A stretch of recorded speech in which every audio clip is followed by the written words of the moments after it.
I got in a lot of trouble. So I ended up getting like 4 felonies, like 2 criminal mischiefs and a misdemeanor at the age of 15.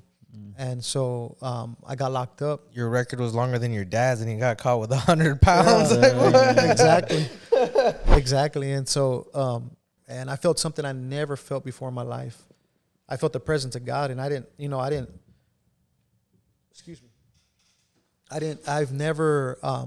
never experienced that experience that I had. I had never felt something like that, never in my life. And that's awesome. Yeah, I was about 17 years old at that time. That's when I moved from Eagle Lake to San Antonio. I stayed a couple of years in Eagle Lake. 17 years old, I was in San Antonio, and so went into the. I got saved after that. They prayed for me. All that stuff stopped happening to me. Praise God. All that stuff. I stopped having those whatever demons get on top of me and everything. And how did I get to this point, of being locked up again, And I look around, there's like 30 men all around me, and I'm like, they want to fight, and I'm like, oh my God. Yeah, there's some characters. I'm like, man, I got to get out. I got to get out of here, man. Yeah. So, did you call for her? Did you call to Jesus then? Was you like, man? You was like, man, God, if you get me up out of here, I'll go back to church. I'll do this. I'll do that. No, I didn't. Oh man, I didn't. Actually, when the cops picked me up, I was trying to run out the back window of my house.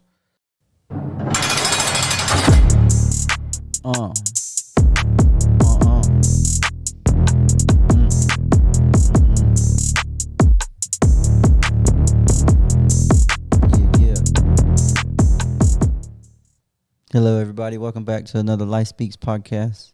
We are glad that you're with us tonight, and we got a very special guest with you. But before we get to there, we're going to shout out our sponsors. First, we want to mention the Choosing Hope Foundation. They're doing big things out there, wrapped around prison ministries and just doing big things and helping folks out there. Check us out at thechoosinghopefoundation.org. We want to check out the lifespeakspodcast.com if you want to see any episodes, you want to drop a comment or anything like that, just let us know. And man, God's doing big things with these things. So, and then Potter's House GRA, come check us out. 2025 Universal City Boulevard. Man, we can't wait to see you. My name is Casey Case. I'm your host, and this is my brother. It's just Jesse. Just Jesse. And why don't you introduce our guest? Yeah, so like my brother Keith said, thank you for joining us today. Yes, sir. Appreciate y'all tuning in. Amen. So this evening we have a very special guest. We have our first launched baby work. We got Pastor TJ with us in the house. Amen. Welcome, TJ. Glad to have you out, man. Thank you for coming. Good to be here. Thank you for coming. Thank y'all for having me. Amen. So what we like to do is when we have somebody on the show, we like to have them just take us back in time, take us back as far as you can remember, and just tell us your story, because I believe it's powerful. Just from the notes that you've sent, I believe it's powerful. I believe God's going to touch somebody with it. Your story is a tool, so just take us back. So I was raised in a broken family. My family was very, how can I say,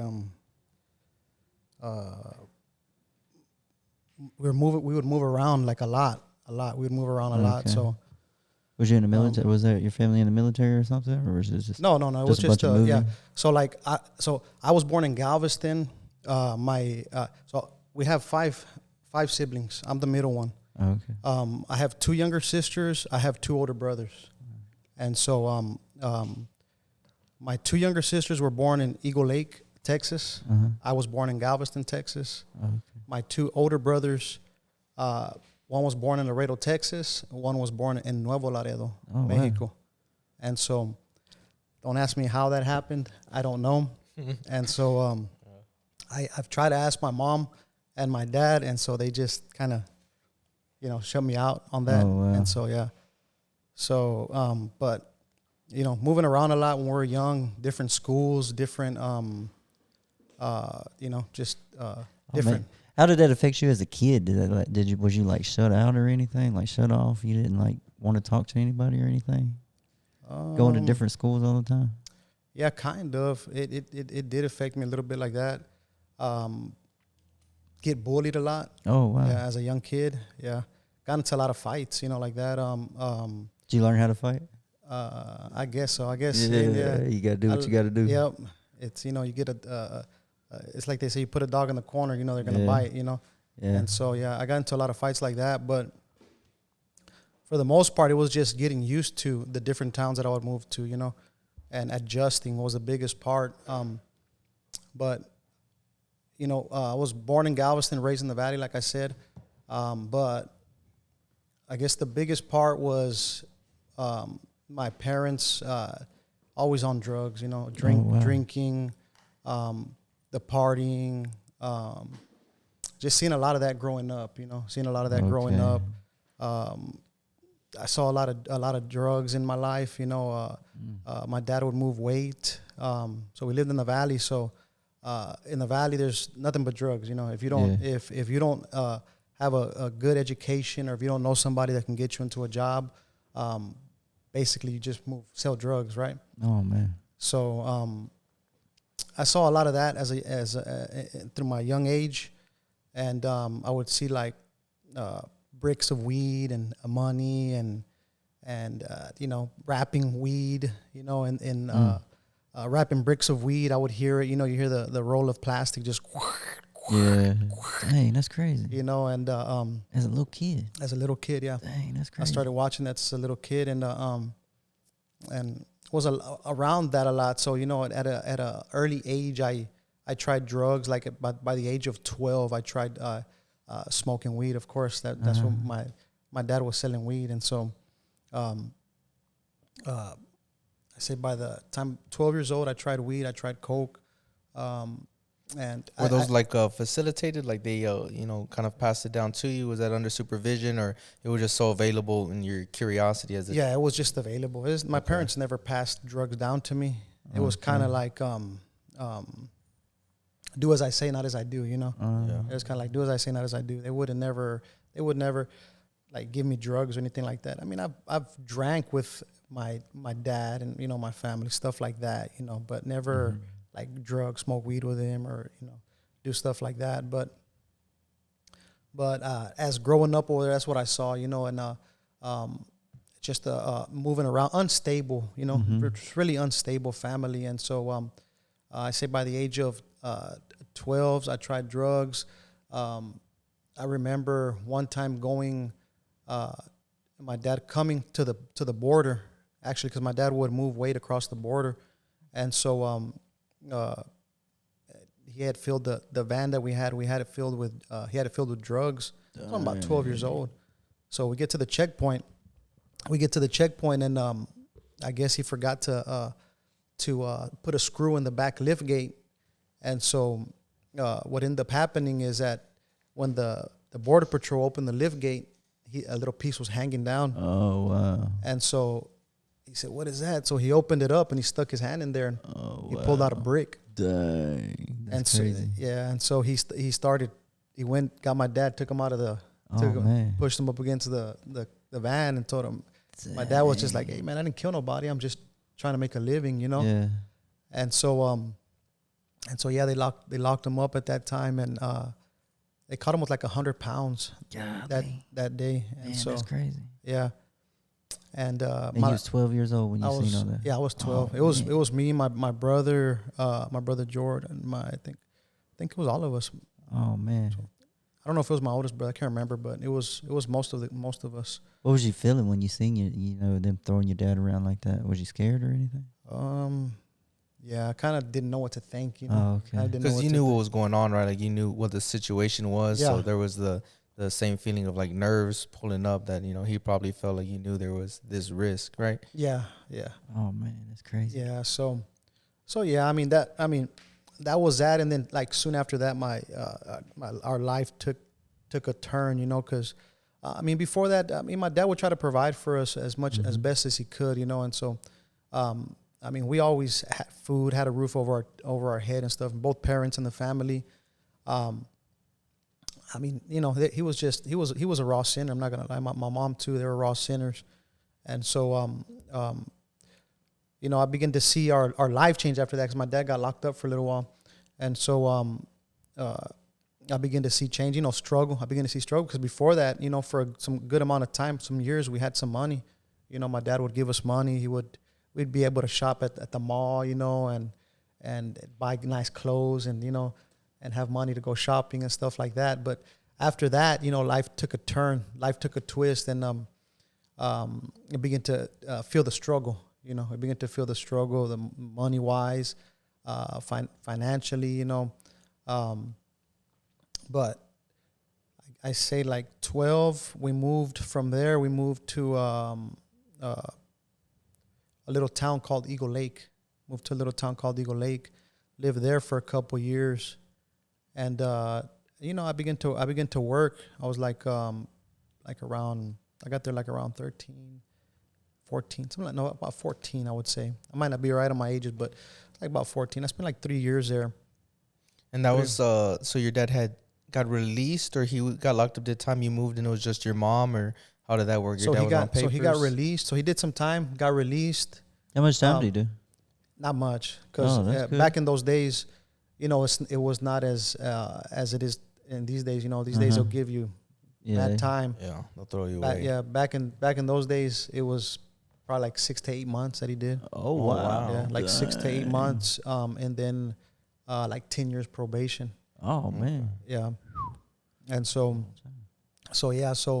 he was out of our lives for a little bit, but as soon as he came out, he came back into our lives. But I mean, that played a role in my life, you know, not having him there, you know, just a lot of my discipline, you know, I began to do things, you know, at a young age, you know, 14, 15 years old. We moved to another town, like 3 hours away from here. It's called Eagle Lake, going to Houston.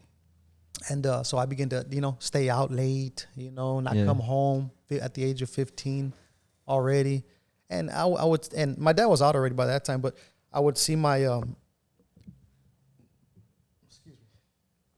would see my mom and them, you know, doing drugs and smoking and drinking, you know, and I don't know, there was something in me because I've always felt a pull like of God calling me. I've always felt a pull like so, that's incredible. Yeah, I've always felt something like God calling me for some reason. Like I would see my mom, like, you know, so sad, drinking on the porch, smoking cigarettes, and I would go up to her and I would grab her cigarettes and I would be like, stop smoking already, you know. And even though I was a sinner, I would smoke weed, I would get drunk and, you know, get high. But when I would see my mom doing this, I was like, man, like I couldn't stand to see that, you know what I mean? And so I would go grab her cigarettes and throw them on the ground and step on them, and she'd get so mad and she'd tell me, I'm gonna buy me another pack anyway. I'm gonna buy me another pack anyway. You might as well not do that. But you ain't smoking them. Yep. And so yeah, I was like, how come you don't go to church, Mom? You need to go to church, you know? And so one day we went to church. So the closest church to there was other churches there, but I don't know why we decided to go to church like 30 minutes away. Small town. So like the towns are like, they're like 30 minutes away from there. Like another small town, like 30 minutes away. We had been to churches there in that little city, but they were kind of religious. I didn't know at that time, you know, but we had visited a church there at a younger age, and the kind of church, you know, where they lay hands on you and they push you back and you fall on your back. You fall on your back and you stay on the ground for a little bit, and, you know, you get up again, and, you know, oh man, they kind of like knock you out or something. I'm not sure, but anyway. Did they do that to you? Yeah. And I didn't fall, and they did that. And I was like, what am I supposed to do? Am I supposed to fall? And so they did that to me. They pushed my head back, and I was like, what are you doing, man? Like, why are you pushing my head back? And so I saw he did that to another lady, and the lady fell down, and they caught her and laid her down. And I was like, oh, that's what you do. Okay. And so I did the same thing. You know, I copied her, and I just, as he pushed me, I laid down too. At least you didn't hit the ground. I didn't hit the ground. They caught me, and then I just waited till somebody else got up. I was opening one eye. I was like, are they getting up yet? Okay, now it's my turn to get up. So I got up, and, you know, and me and my brothers, we went through that. My mom would take us to. My mom was searching too. She was searching for God. She had something in her that was searching for God as well. And so we went to a Christian church about 30 minutes away. Around that time, whenever I was telling my mom, you know, stop smoking, stop drinking, stop doing this, I felt so bad for her, you know. And she looked so down, so depressed, and we went to church, and man, God touched her in a service. I didn't know at the time, you know, I really didn't understand everything, and like I do now, but God touched her and God delivered her in that service. Like, she never touched alcohol again, cigarettes, everything. Went to one service and resurrection power. Yeah, resurrection power. God did a miracle in that service, and I don't think we ever really even went to church after that. Just that one time it took, and my mom stopped drinking. My mom stopped smoking, stopped doing things, at least in front of me, because I don't remember her doing anything. Oh, man. And so I remind her of that, and she tells me to this day, like, you're the one that pushed me to go to church. And I didn't know anything about church, you know. Cool. And so while I was living there, I would work at a dealership, and there was a guy from Honduras. His name was Oscar.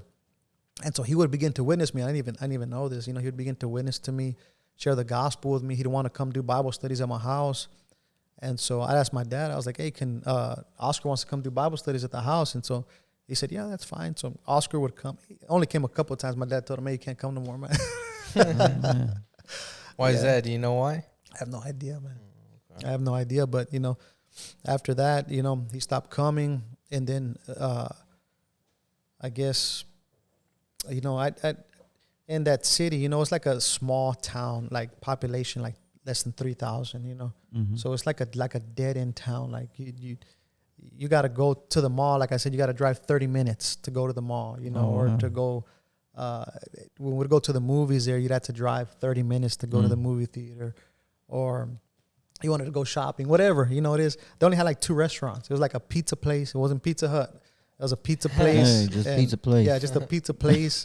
And that was basically it. Like a pizza place and like one corner store and maybe a couple of corners, so like 2 corner stores and a barbecue place that was open in the daytime only. But it was a little town like that, like a little dead end town. But we lived there for a couple years. And then I think my brother George eventually moved from there. And he was having his own issues and his own problems. He was a little bit old, a couple years older than me, about 4 years older than me. I was 15 at the time. He was about 19, and he moved to San Antonio, and he was living here for about a year, and he calls us up one time, and he tells us, "Hey, how come y'all guys don't move over here to San Antonio?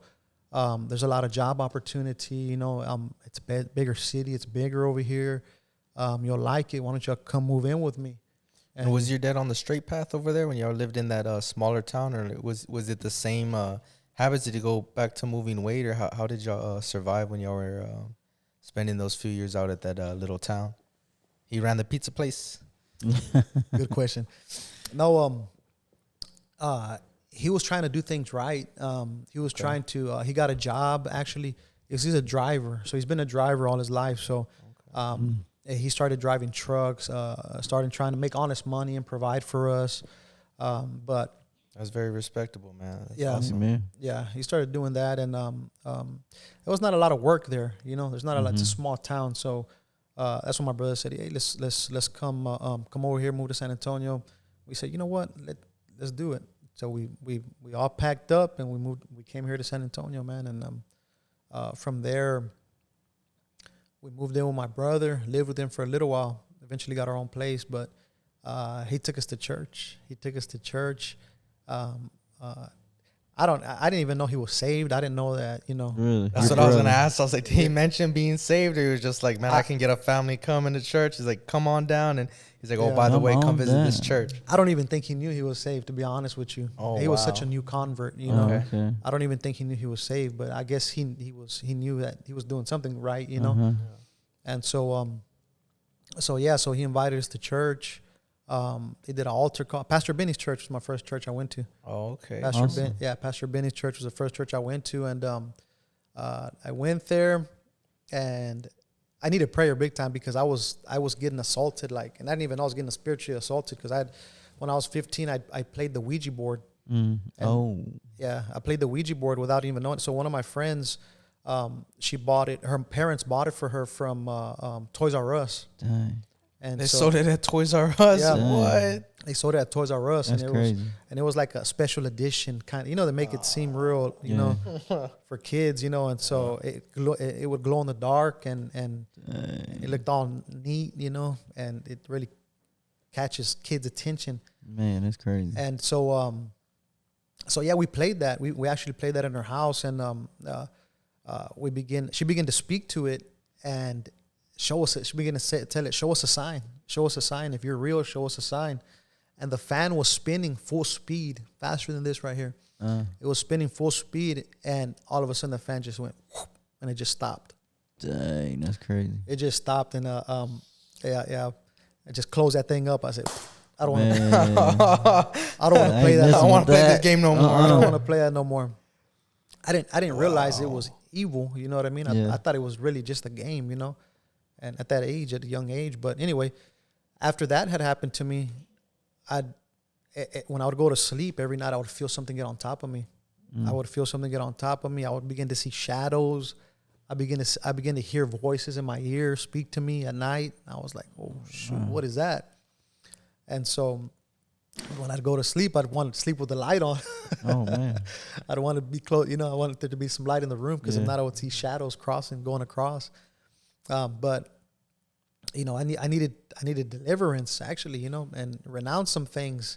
And so I didn't know that at the time, right? But so went to Pastor Ben's, and you know, they did an altar call, and I went up for prayer. I went up to receive Jesus Christ, and you know, I'd never been to a church, like a Christian church like that, you know, and like to our fellowship. And so when I went, he said, anybody want to receive Christ? I was like, yeah.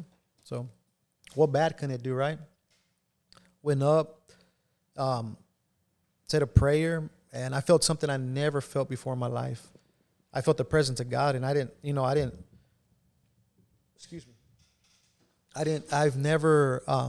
never experienced that experience that I had. I had never felt something like that, never in my life. And that's awesome. Yeah, I was about 17 years old at that time.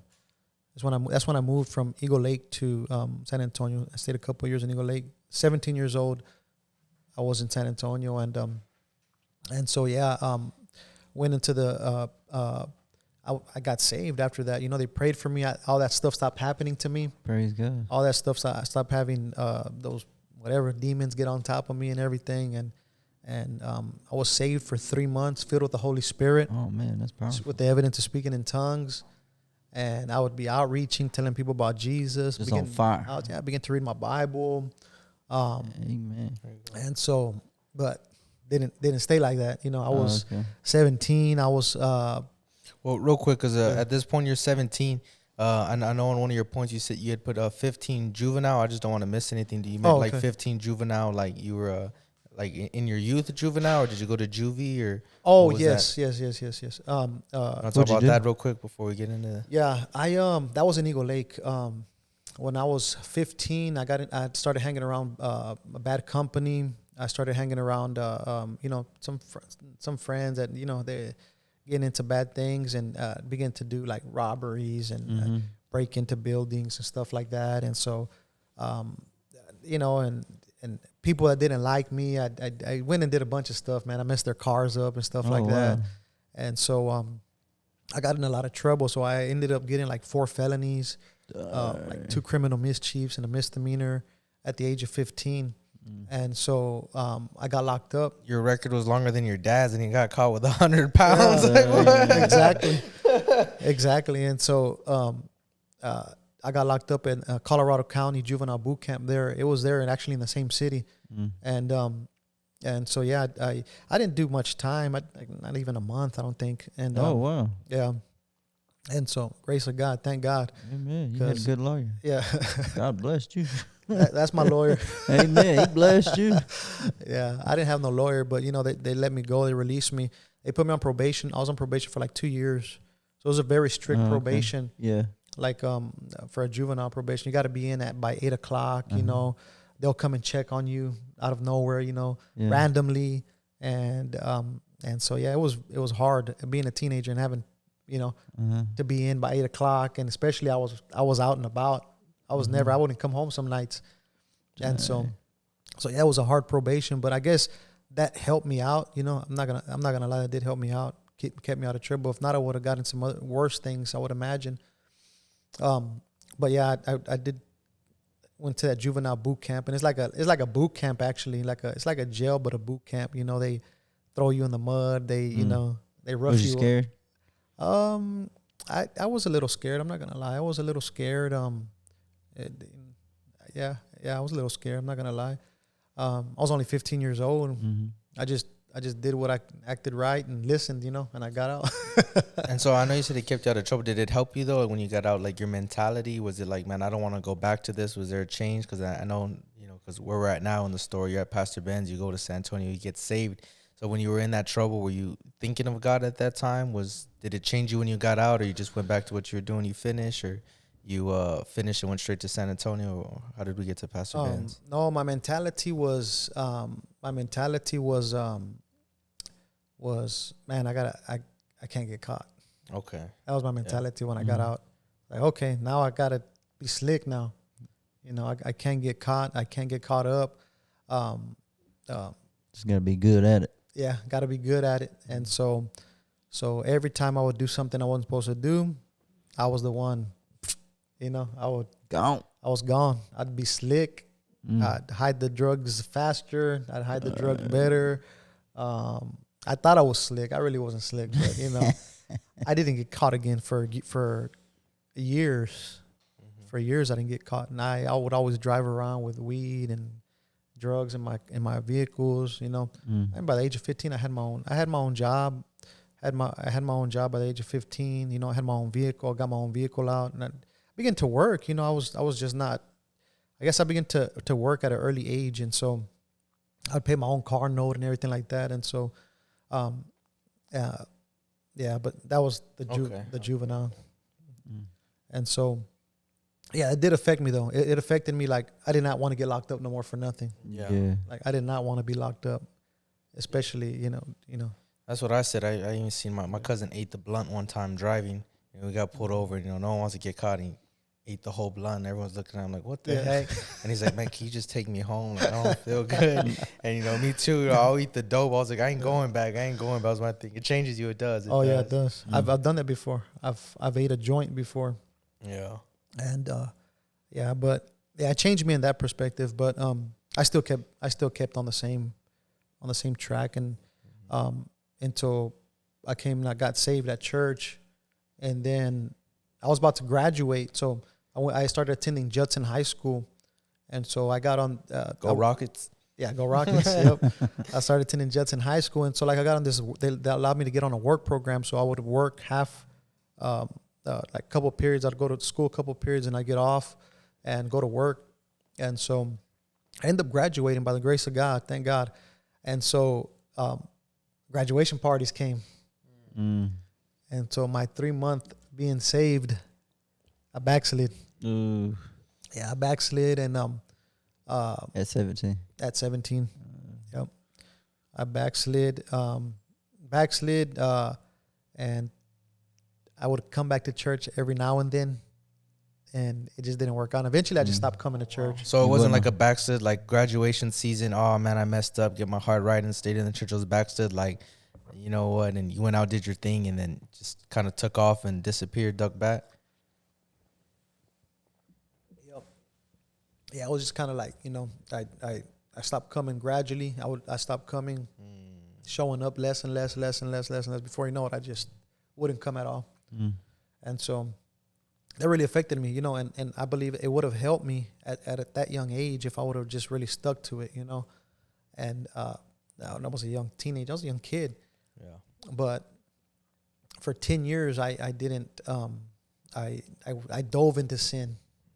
I dove into sin, and you know, we come from small country town, and then a small town, second town I lived in, and nothing like San Antonio. You know, when I got to San Antonio was huge, and it's even bigger now. But that time I was like, man, like you can party with everybody here in San Antonio, you know. So I just dove into the party life. I dove into the party life. I dove deeper into drugs. I began to smoke weed again, you know, snort coke, begin to sell drugs, you know. That's everywhere. Yeah.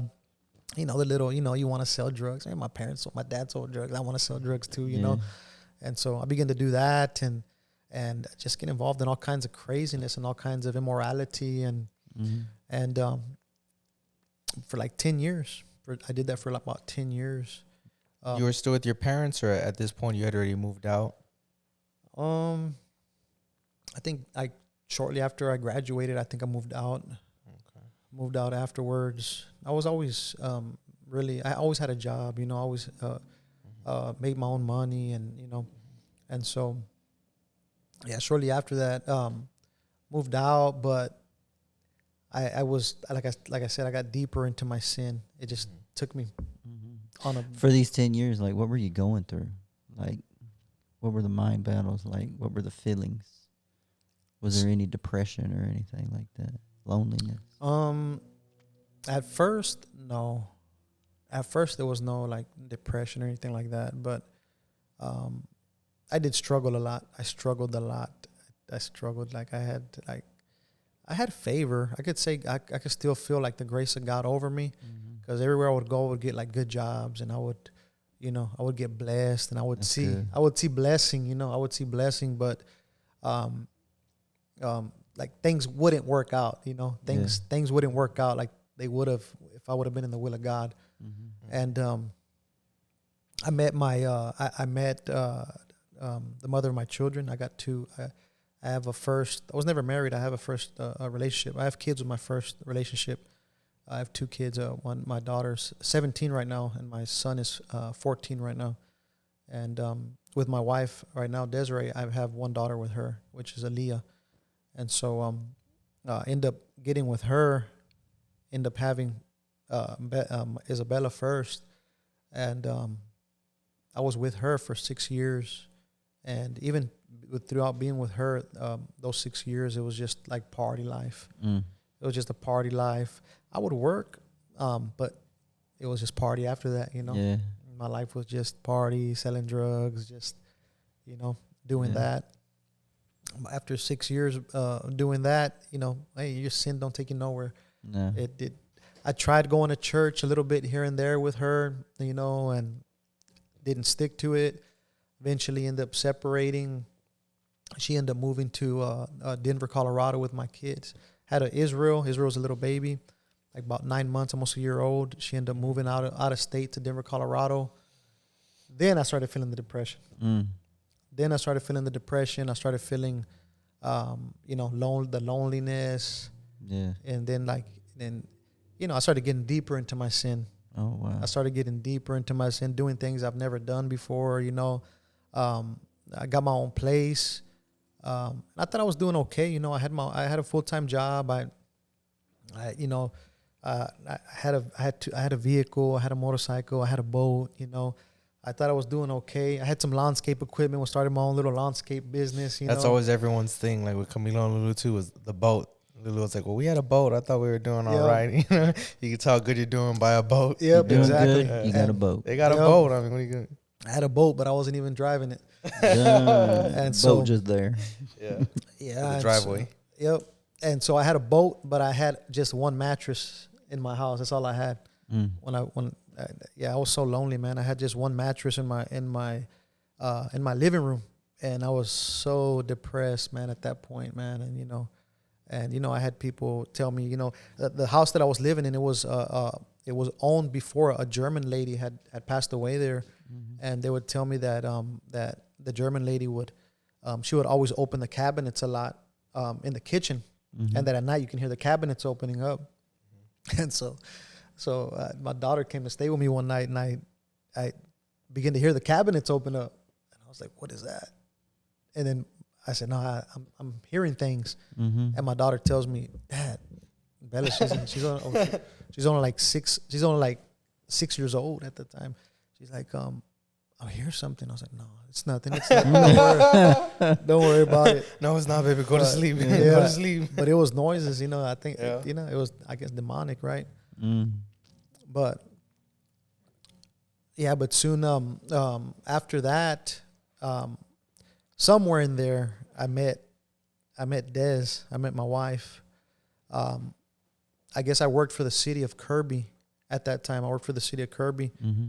and I was like a functioning alcoholic, you can say, right? Because okay. after work, I would just go straight to the store, buy me 224s of Budweisers, Mm-hmm. and I would drink, and get drunk that night, and then, wake up in the morning with a hangover, and then go to work, and then do it all over again, and so it was a period of time I didn't get to see my kids for a long time, a couple of years, so it really took me downhill, and so I began to miss work a lot, and in that time frame is when I met my wife, and she lived in Kirby actually, and so I would see her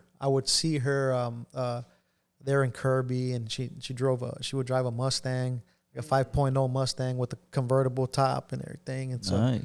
and I drove my motorcycle, so I would pass by her house on my motorcycle. Oh, y'all were cool, man. Y'all were cool youngsters, man. Like speeding in a Mustang, you leather jacket, motorcycle. Whoa.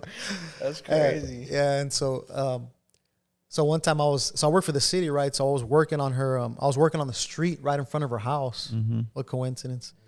Working on the street right in front of her house, and she needed to come out, and so I had to guide her out. So I backed her up out of the driveway. And then we make an inside joke. We have a joke. My father-in-law, he tells me, yeah, you left the street all jacked up because you're checking my daughter out. That's funny. So we eventually ended up meeting each other. We hooked up, and there is his history after that. Y'all freak out about Kirby? Because I didn't even know that about you, because you're in Kirby right now. Mm-hmm. Was like, you look back and see or notice, like, man, it was always Kirby. Did y'all feel a calling to Kirby? I mean, did y'all pray about it? What determined y'all getting launched out to Kirby? And like, was that always something pulling on y'all, or something gravitating y'all towards Kirby? Yeah, that was something on our hearts, because I would always I knew every bar in Kirby like the back of my hand, and so you could find me at the bar every night. I was at the bar every night. Either one of the bars, I was there. I was there drinking shots and drinking liquor, and alcohol. And so, yeah. Me and my wife had a pool, because she moved to Kirby with her family, and then I moved to Sunrise. My brother lived in Sunrise, and so from Sunrise I moved back into Kirby. When I moved out of my brother's house, we moved into some apartments there on Ackerman Road called Country Oak Apartments. They're still there, and yeah, so we met each other, and I guess she was having her own issues and her own addictions and struggles and stuff like that, and so we just fed off each other, Oh man. We just fed off each other, and began to party even more, and yeah, and I even end up getting locked up, and I said I never get locked up, right? I thought I was slick, End up getting locked up again, find myself downtown San Antonio, and I'm downtown in the magistrate. I'm like, Horrible feeling. I'm like, what the heck? How did I get here? How did I get to this point, of being locked up again, And I look around, there's like 30 men all around me, and I'm like, they want to fight, and I'm like, oh my God. Yeah, there's some characters. I'm like, man, I got to get out. I got to get out of here, man. Yeah. So, did you call for her? Did you call to Jesus then? Was you like, man? You was like, man, God, if you get me up out of here, I'll go back to church. I'll do this. I'll do that. No, I didn't. Oh man, I didn't. Actually, when the cops picked me up, I was trying to run out the back window of my house, and oh, you was at your house? yeah, they came pick me up from my house. Oh man. And so they knew me there from the city, and so the cops, they were some of them were cool with me, and so they came, knock on my door. My little sister Joy was living with me at the time, and she let him right in. Oh, yeah. She let him right in, and she didn't know no better. But Yeah. I was trying to open my back window, and it was stuck. In my back, I was trying to open, and it was an older house, and it didn't want to open. So I go to my closet, and I open the door to my closet, and I stand in there, and I'm standing in there in the dark, and I'm like, they're going to find me. They won't find me. I'm good. Oh, man. Like behind the curtains with your feet sticking out and everything. They're going to find me, man. So I just came out, and they're already calling me already. They're like, TJ, come out. We know you're in here. Yeah. I was like, all right, man, I'm here. And so he put the handcuffs on me. He said, I'm not even going to handcuff you behind your back. I was like, all right, cool. And yeah, he took me, and I still didn't call out to God still. Oh, man. I still didn't call out to God. I still. Why did they grab you, if you don't mind me asking you? Like public intoxication, borrowed a fight, or what? It was domestic violence. Oh. We'll leave it at that. Okay. Oh, okay. Yeah. And so after that, I continued on. Did you get worse? You can say, yeah. And I was already worse already, I guess you can say. I was already worse. I was, doing stuff, that, like I said, I've never done. I got hooked on cocaine. I would do it a lot. I would do a lot of coke a lot and sell it a lot. I would sell it just to support your habit. Just to support my habit. And so I started doing that a lot. And I remember one point I ran out of coke. So I said, you know what? I had a friend close by that he would sell meth. And I said, you know what? And I was partying with my cousin one night, and I told him, you know what? Let's get some. We ain't got nothing. We had been snorting all night. And I said, let's get your nose. Yeah, I said, let's get some of that. And so he said, let's do it. So we got like a 20 of that. We chopped it up, made some lines, and we snorted that. And that was the worst feeling. Yeah, it burns, right? Burns the heck out of your nose. Yeah. But, thank God I didn't get addicted. I mean, I was already addicted, but thank God I didn't get addicted. Thank God I didn't get addicted to that. Yeah. I know. Oh, man, this coke. Seriously, because, Yeah. and you think about it, you see the meth addicts, right? And I was there, man. I know. Yeah. I know. Yeah. I'm cringing you talking about that storm. I had that night. Yeah. I had that night. So I actually got really sick after that, I got really sick after that. I felt like I was going to die. Like the next day, like my heart was just... I can see the veins in my head they look like they wanted to bust. And so that made me not even want to touch that anymore, And so I didn't do that no more. That's good. Yeah. But I did all the other stuff. Yeah. I still did, Xanax, the coke, the beer, the liquor, and I was coming to a point in my life, where I was feeling broken at the time. I was starting to feel really broken. I would go to the bar. I would drive my motorcycle to the bar and get drunk and drive the motorcycle drunk to the house, and not know how I got home on the motorcycle. And oh, man. the morning I would wake up and I'd have like bubbles all over my arm from hugging the bike on the way home. Ooh. One night I went to the bar. I wasn't on the motorcycle though. I was in I think my truck broke down and I borrowed my parents' truck. And I drank like 7 shots of Patron, and I drank like, I don't know how many Budweisers. I love Budweiser. Not no more, but I used to love Budweiser. And I drank, I don't know how many Budweisers that night. And I left the bar and I got really hungry. And so I went to Jack in the Box. And when I went to Jack in the Box, the guy told me, hey, we're closed. I was like, what do you mean you're 24 hours? He said, no, but only one person showed up, man, so we can't. Oh, man. Everybody called in. I said, all right. So I took off.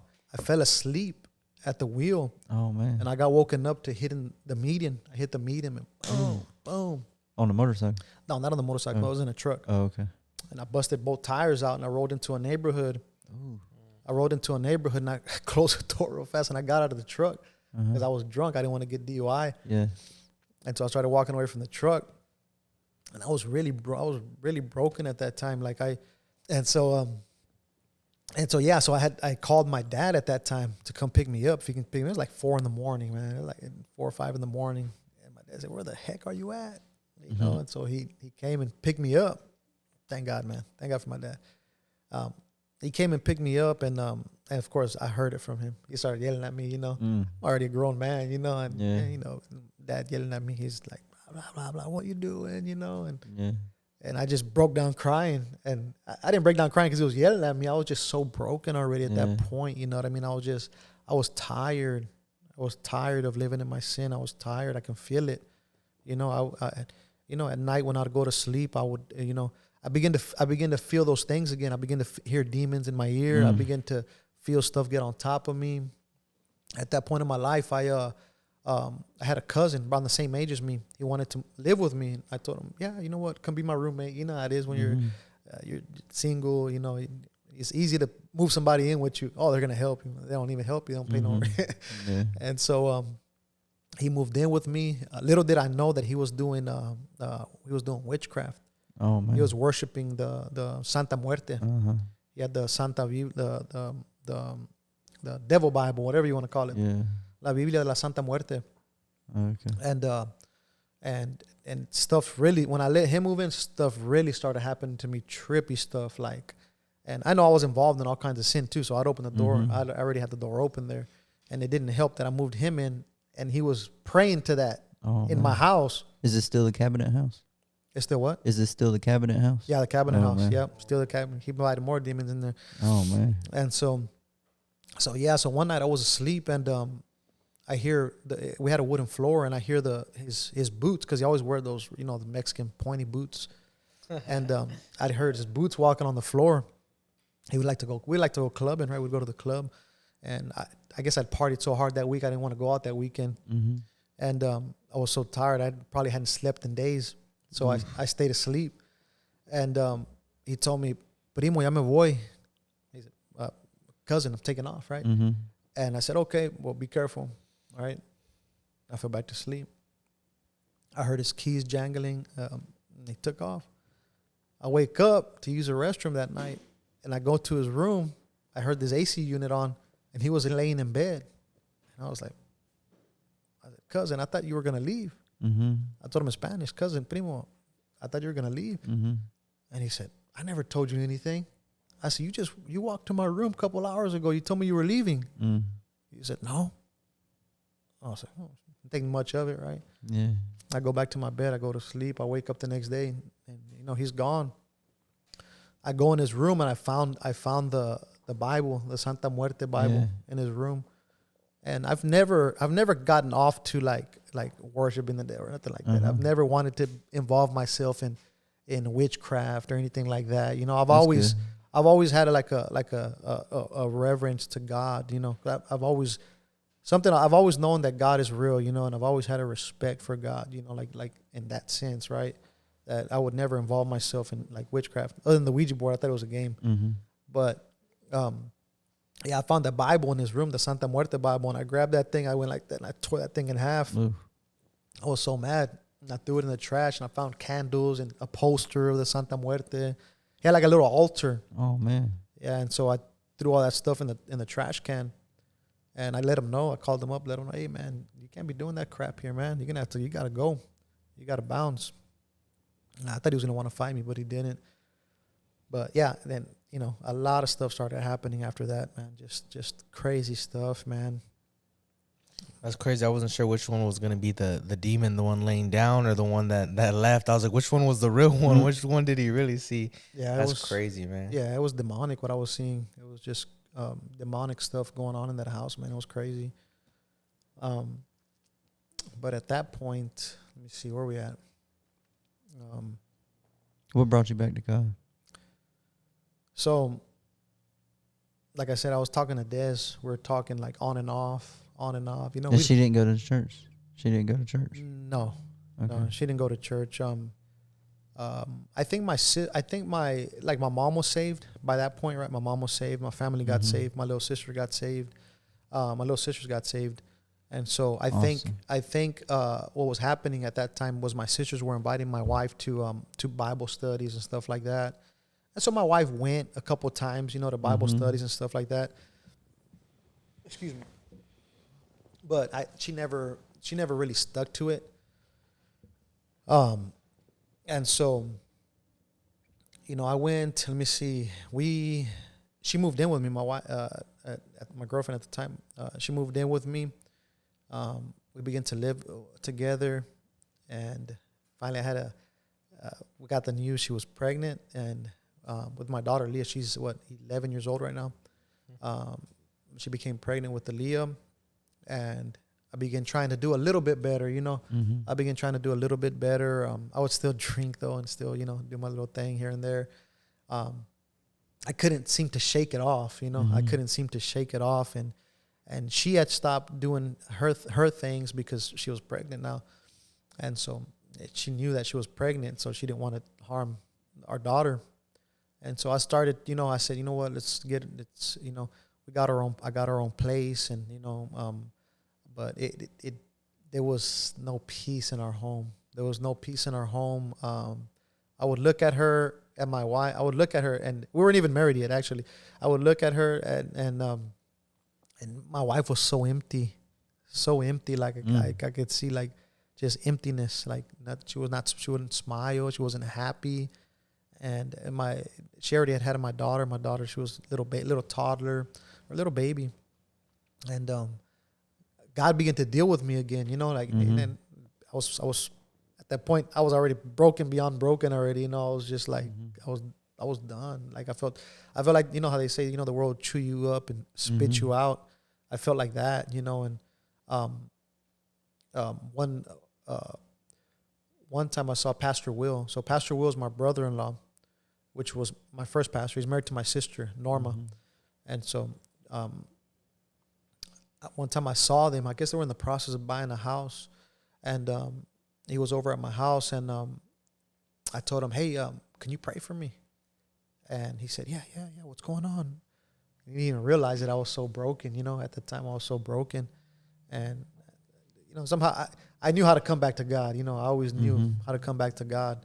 And he prayed for me that night, and I began to cry that night. I began to shed some tears, and because I was feeling so depressed, feeling like nothing was working out.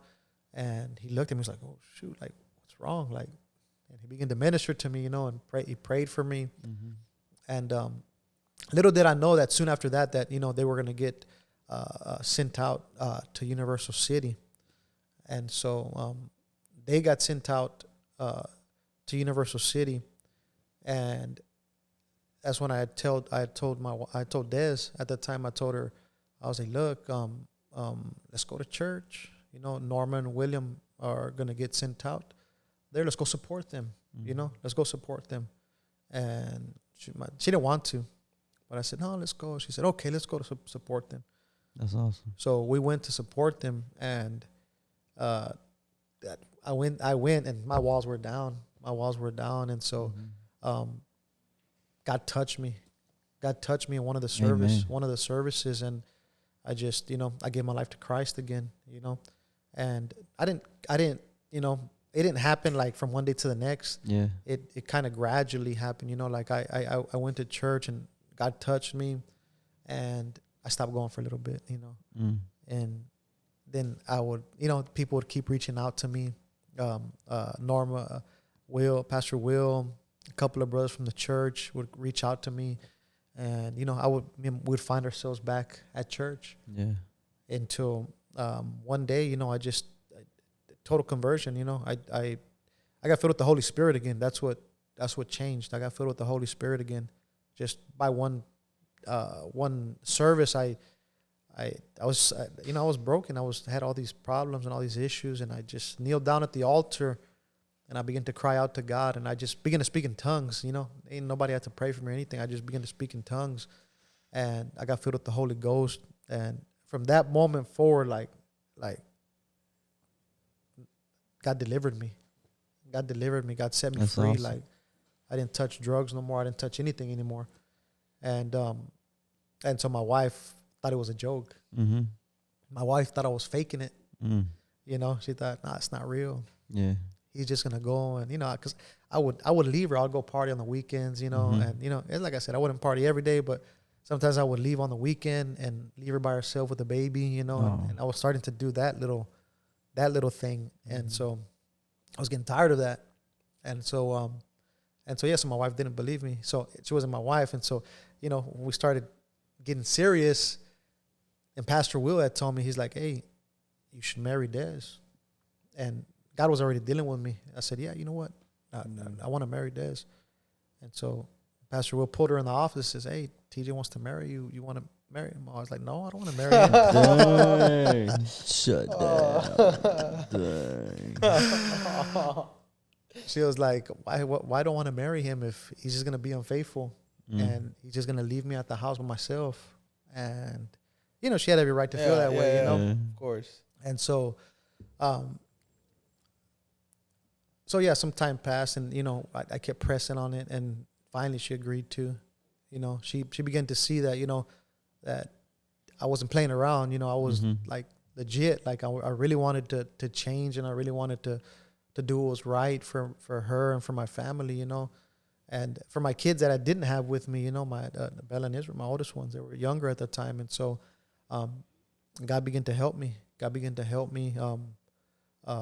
There at the Universal City Church, and through Pastor Will and my sister and a couple of brothers in the church, a couple of brothers and sisters in the church, and began to help my wife, and we eventually ended up getting married. Don't ask to see the wedding photos, and so. Hey Daniel, can you put those up? No, I'm kidding. And so yeah, we got married. I mean, her family didn't want us to get married. I mean, like I said, they had every reason. I was not the best guy, and parents, you need to marry a good person, your parents look out for you. So they were just looking out for her. They love me now. Yeah, that's good. That's awesome. But yeah, they didn't like me at first, and they had every reason not to like me. But yeah, we got married there in church. And so we had our marriage pictures with our kids in our marriage pictures.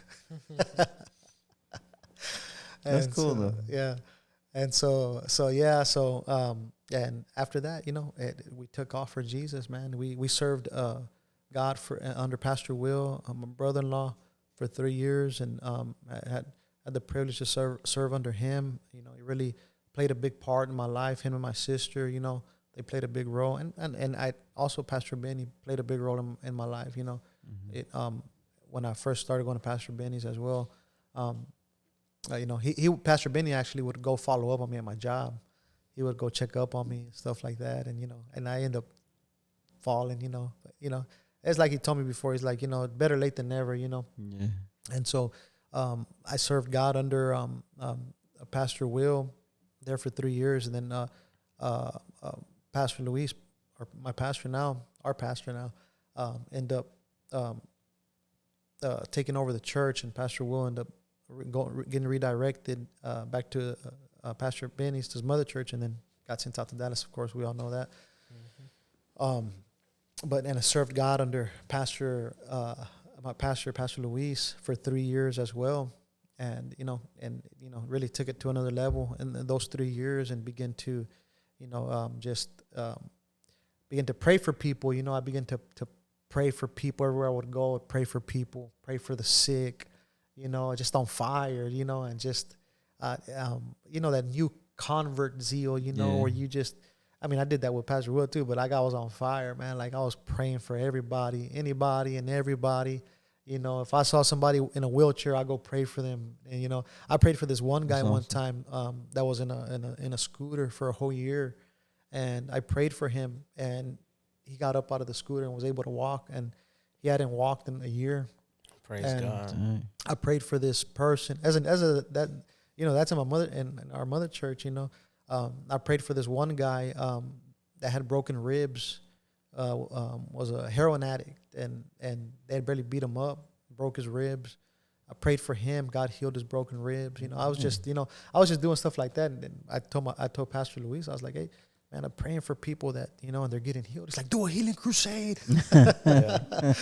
And so I was like, all right. Did you have the book back then, or? Yeah. You had the book. Okay, so you got the book. Yes, he gave me the book. I read the book, and I was like, awesome, man. You know what? We set up a healing crusade, and, before you know it, they took off like that. I did one healing crusade, and then I was so excited. I said, man, sign me up for next month. I want to do another one, and it kept on like that.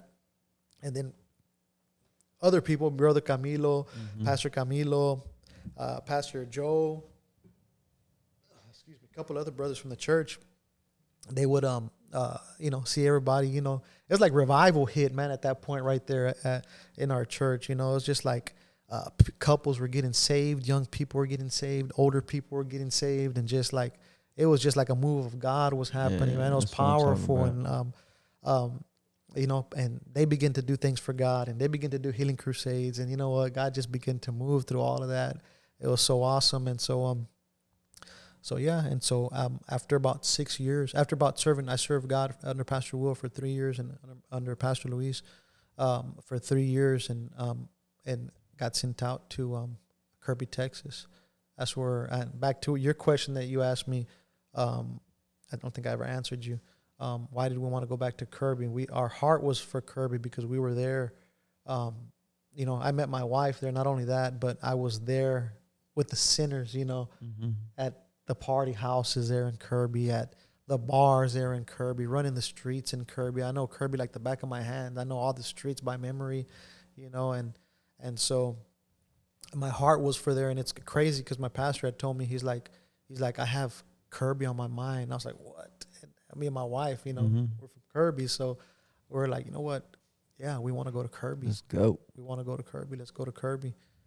And so we got into Kirby. We're there now. And we've been there for 5 years. Amen. Going on 5 years now. How is it? God's helping us. God is moving in our church. We have a good core of people. We have a good flow of people there at the church. Good, faithful people there, serving God there beside us there at the church. And God is moving. We've seen the church, through the pandemic, you know what I mean? Mm-hmm. We've seen the church go down, and, now it's, we have a good flow of people there now, and we have good couples. We have good couples and good people there backing us up. And so we have about 40 people, Nice. Yeah. Congratulations. Yeah. And so. Some of those including your own kids now, correct? Yes. So I actually got custody of my kids, of my older kids from my first relationship. I got custody of them. Me and my wife got custody of them 2 years ago, if I'm not mistaken. 2 years ago. And it's like everything just kind of fell in place, you know what I mean? Like I could still... That's God moving. Yeah, that's God moving, and even,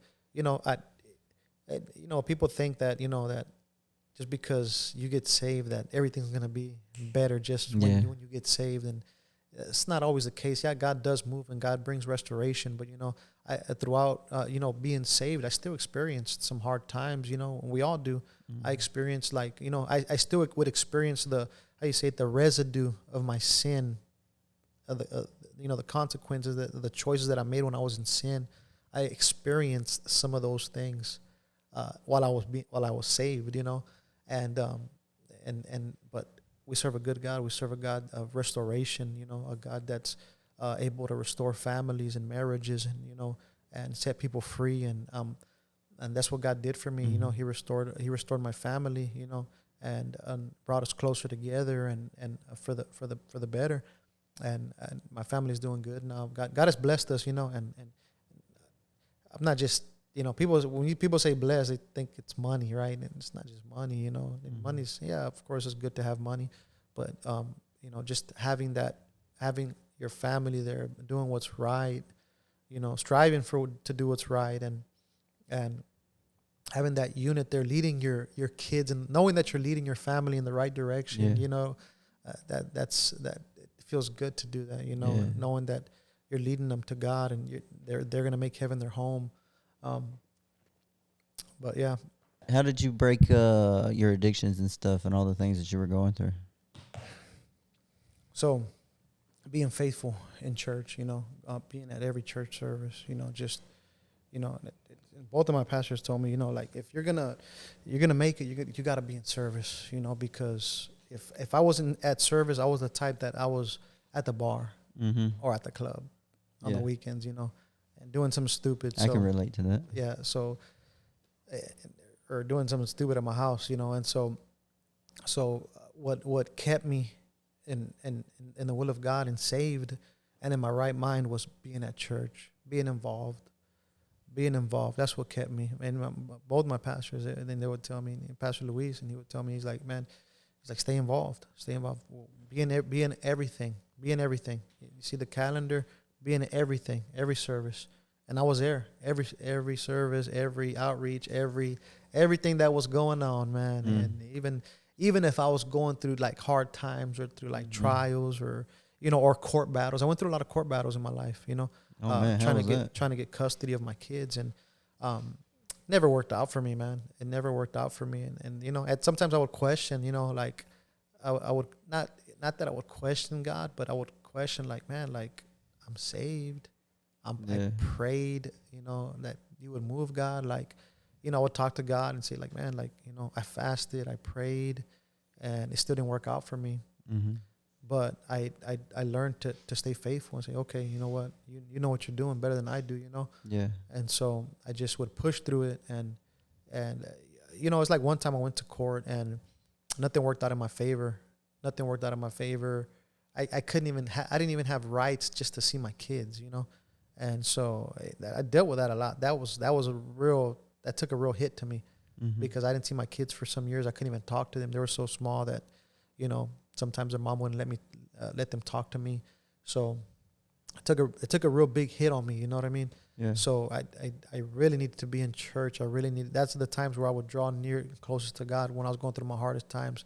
Because if not, you want to go back to your familiar comfort. You know, you want to go back to the drinking. You want to go back to the smoking. You want to go back to all them other things. And so I really stayed focused with doing the will of God. And, you know, when I went to court and we lost the court battle, we had street preach that day. And so it was either, you know what, go home and drown in your sorrows, or go to street preach. Yeah. And I said, you know what, man, I'm going to go street preach. Get that preach on. God, you know, I'm going to have the victory. You know Amen. what I mean? And so I would fight. You know what I mean? You can't just give in. You got to fight. You got to contend, you know. Yeah. You know, and I learned that, you know what I mean? Because you don't know that I learned that, you know. Yes, of course, pastor guiding me and, you know, speaking into my life, and, you know, and me being obedient and really, you know, saying, you know what, okay, man, I'm going to fight. I'm not going to go home and drown in my sorrows. I'm not going to do that. You know what? I'm going to fight. I'm going to press in. I'm going to go street preach. Yeah. And I'm going to street preach even harder now, you know. And so I would go and I would street preach and give God the glory, you know what I mean? Even though it wasn't, my situation wasn't favorable, I would give God the victory, you know what I mean? So, man, you know what? I have the victory still, you know? And I see that similarity between you and a lot of the other pastors, you know, like how you were saying, you know, I'm desperate, so I want to be at every service. That really sticks out to me because, you know, that's what I was just telling a brother the other day, and he's sitting there saying he's desperate. And I was telling him, you know, like, bro, you're desperate. You know, we're there shedding tears. He's telling me his story and his touched me. I'm like, bro, you know, I feel you. You know, and I'm witnessing to him, telling my testimony. And I was like, look, you're desperate. I was desperate. Be at every service. Come back tonight. And so it's crazy that you say that, and, you know, that it seems to be a key thing that I hear in all of these pastors' lives and all of these, you know, figures in the church that have made it for God. A big thing is surrender. And people don't understand. They think we're just saying that because I don't know why they think that we're just saying that, but it's like you're desperate. You know, come to every service. You know, go to church, give your life to God, and come to every service. Come to every service and let God do something in your life. So you said that, and, you know, I never heard you say that as well. But when you said that, it reminded me of everyone else. That's a big thing, man. You got to go to every service, be involved, and throw yourself at God. Yep, that's crazy. Yeah, so true. Yeah. I mean, I would give myself to everything else. You know what I mean? Yeah. I would give myself to the bar, to the club, more times, you know, during the week than a church service, you know. And God, you know, God could do way more in one church service, you know. And so, like, you know, and I would believe God for that, you know. I'd go to church with an expectant heart, you know, like I do all the time still. But, you know, at that time I really was going through it even more, you know. Yeah. Of course, you know, like, I've seen the hand of God in my life, and I've seen the blessing of God over my life or my family. Now I can honestly say, you know, it's been every year serving God, it gets better. Every year serving God, it gets better. You know, I came into the church, I was a mess, man. I was, you know, just broke down, you know, just depressed, addicted to drugs, alcohol. You know, me and my, you know, it took a lot of stuff to overcome, like even after we got married, you know. Yeah, we would argue and stuff like that, but we got married. It kind of helped out, right? It helped out us tying the knot, and, you know, getting married really helped spiritually. You know, it helped us a lot. But we would still fight. You know, me and my wife, we loved each other so much we couldn't keep our hands off each other, and so So yeah, so That's powerful. yeah, if you know what I mean. Yeah. Yeah, yeah. So we would go to church. I mean, we would go to church. We were fighting going to church. Like she'd be smacking me, slapping me, going on the way to church, and I would just grab her head and put her head against the window and be like, "Stay there until we get to church." Man, that's crazy. And so yeah, that was like, I was a new convert. Okay. Yeah, but yeah, God really helped us. God really helped our marriage. God really helped our marriage a lot. How'd y'all get through that? It was hard. It was tough. It was just different things that I had been How through. tough was it at a point where, like, did you think if anything was going to break you, that was going to break you? Or was there anything, was it to that extreme where you were like, man, I don't know if we can get through this? Like, was it ever to a point where it's like, man, I just can't do this? Or was it always like, God, I know you can get me through this? Or was there anything that was ever like, man, this is just too much? Or was there any seasons where it's like, man, this is too much? Oh yeah, man, there was a lot of like that. There was a lot of seasons like that, but thank God for headship. Thank God for leadership. Thank God for my pastors. Leaders. Thank God for people that are able to go alongside you and help you. When you're going through a hard time, and you need to counsel. My Pastor Luis always there.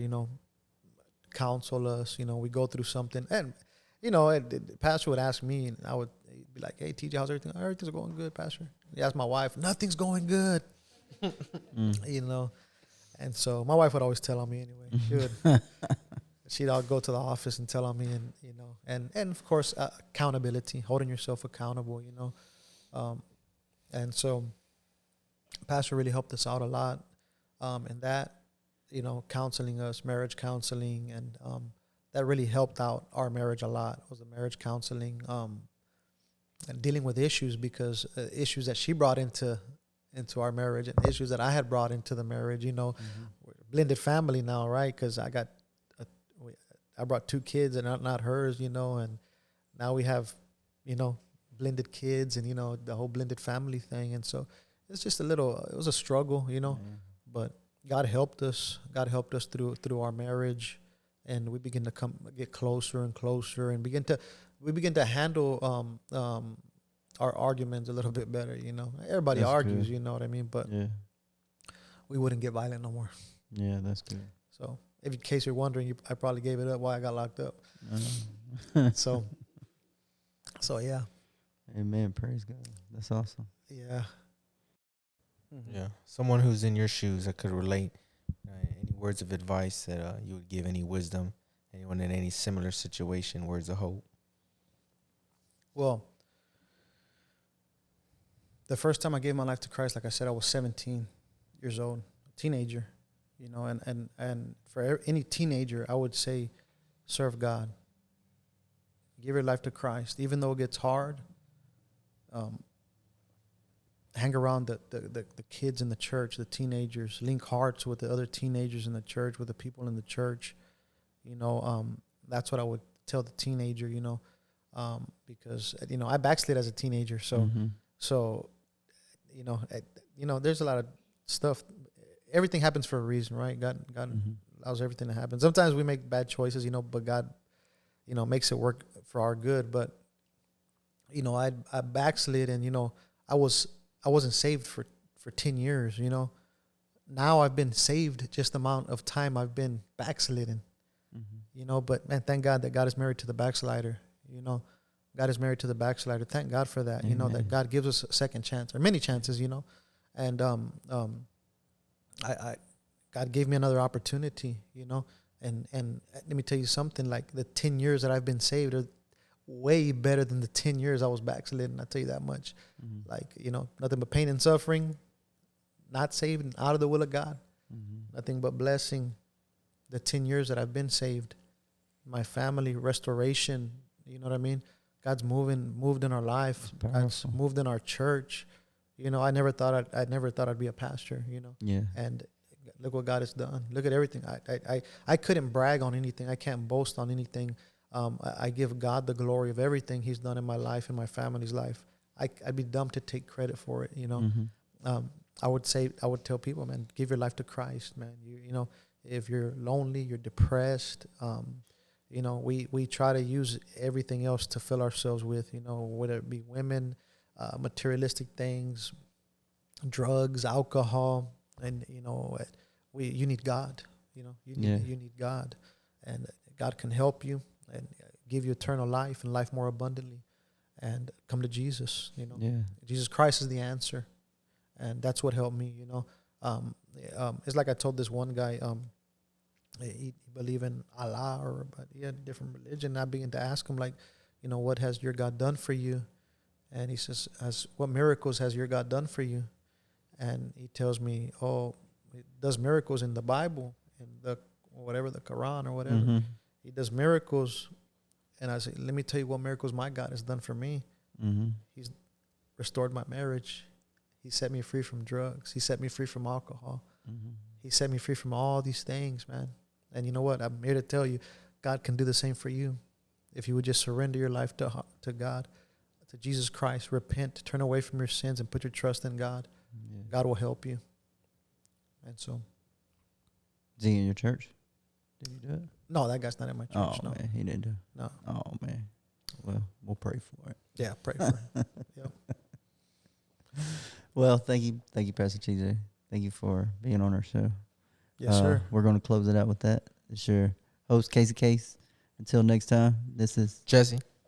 Until next time. God bless.